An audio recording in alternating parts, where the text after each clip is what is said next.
Hello, this is Rich Campy, CEO of Pro Advisor Coach, the Thinking Coach. Congratulations. You've made it all the way to the 10th session on Mindscan. Amazing. Great job. If you haven't watched the previous, you want to go back, feel free, and please share with others. I feel like this has been a game changer for us, is having this tool and having access to it. So please forward on any of the links to other people, have them join. If you go to our Pro Advisor Coach website, you can click on that link and sign up for our newsletters. I hope you're finding the content valuable that you can share with others. And we just want to add value out there and create awareness for others. And please share with others if you don't mind, that'd be awesome.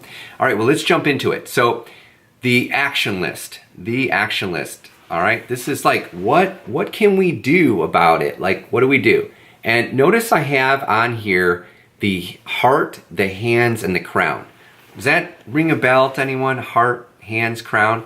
So here's my wedding ring, right? And you can see there, let me see if I can, oh, it's not gonna focus in on here good, but it's an Irish wedding ring, and there's the heart. There you go, how about that? There you go. Okay, so check it out. Heart, hands, and crown.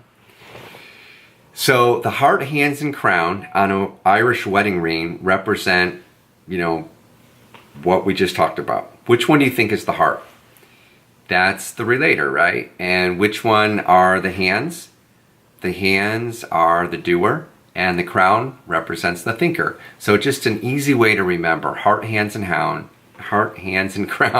is the relator, doer, and thinker. Or scientifically, we know the words now too, right? Intrinsic, extrinsic, systemic.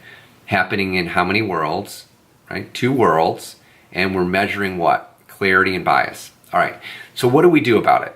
Well, here's a cool thing. If you want a list of these, please send in a message to info@proadvisorcoach.com, and we'll gladly share this with you. But we made a list here. So here's all the things that can be done, for example, in the area of empathy.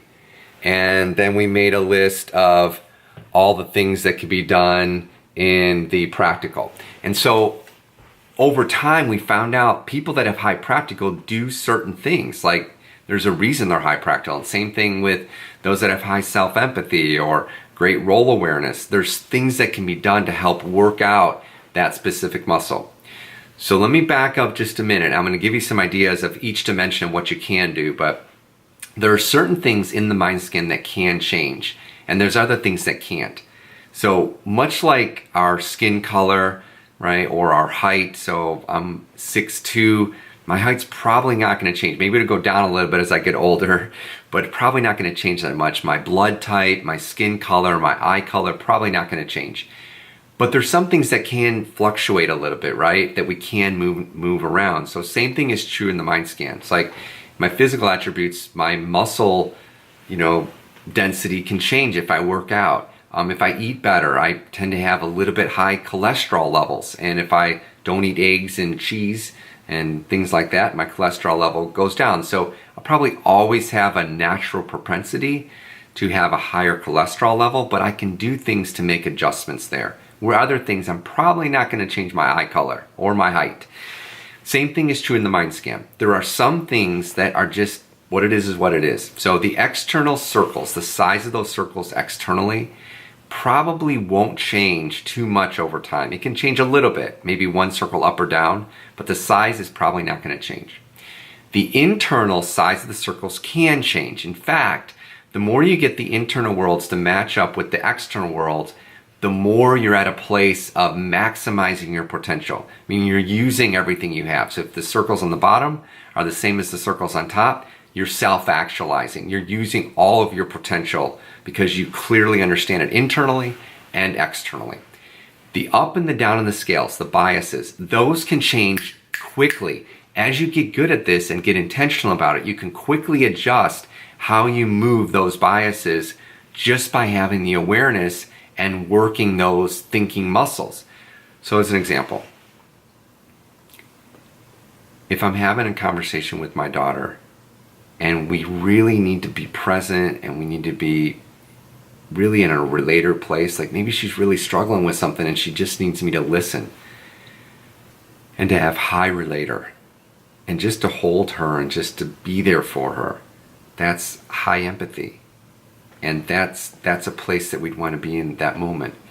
But there may be times, for example, with our son where, you know what, I need to really be disciplined and I need to be strong around Lawson.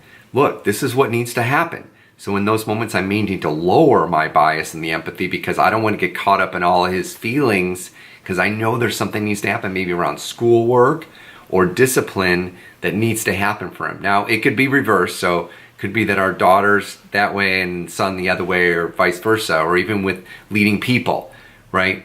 So there are times where it's really good to raise that bias and there's times to lower it and do it intentionally. To build those muscles up, there's things that can be done which are in the list that you can work on. Practical thinking, for example. There are times where I need to just say, you know what, I got to get this stuff done. And so I put myself in a peak state and I'm going. That's massive action at the top. But there are also times where I may be pushing through something so hard from an intentionality standpoint that I just need to stop and slow down and not try to push through something. All right, that would be lowering that bias. Look at the last dimension, the structured thinking. There are times where I might get so rigid around something and say, you know what, we need to put this process in place. We need this system. We need this standard operating procedure. We need these P&Ls, right? To change the course of the creek. If you looked at our last session, the structured thinkers are the biggest predictors of long-term success. If you can have a structured thinker that's already getting success, he or she will continue to have success because structured thinking is the most defined and the most predictable of all the dimensions, all right? We can also lower and say, you know what, maybe I'm shooting all over myself and not taking enough action. Anyway, this is Coach Rich Campy. I've given you several there. Go to info@proadvisorcoach.com and ask for the Mindscan action list and we'll get that out to you right away. Also, 50% off on Mindscan certification. For any of you that want 50% off on the Mindscan certification, just send that in. We'll send you a coupon. It's only going to go for about 30 days, but we'll send you an access code if you want 50% off. Normally, the Mindscan certification is $2,500. If it's something you use for you and your team, recommend it. Just send in info@ProAdvisorCoach and say 50% off Mindscan certification. And because of watching this, we'll shoot you over an access code that'll give you 50% off on that. Feel free for that. And if you haven't taken the Mindscan yet, again, please do that. That's free, a $500 value. Take the Mindscan, get a review with one of our coaches, go through that. And I am thankful for the opportunity that we got to connect, that we're able to connect, and be blessed, be well. This is Coach Rich Campy saying thank you.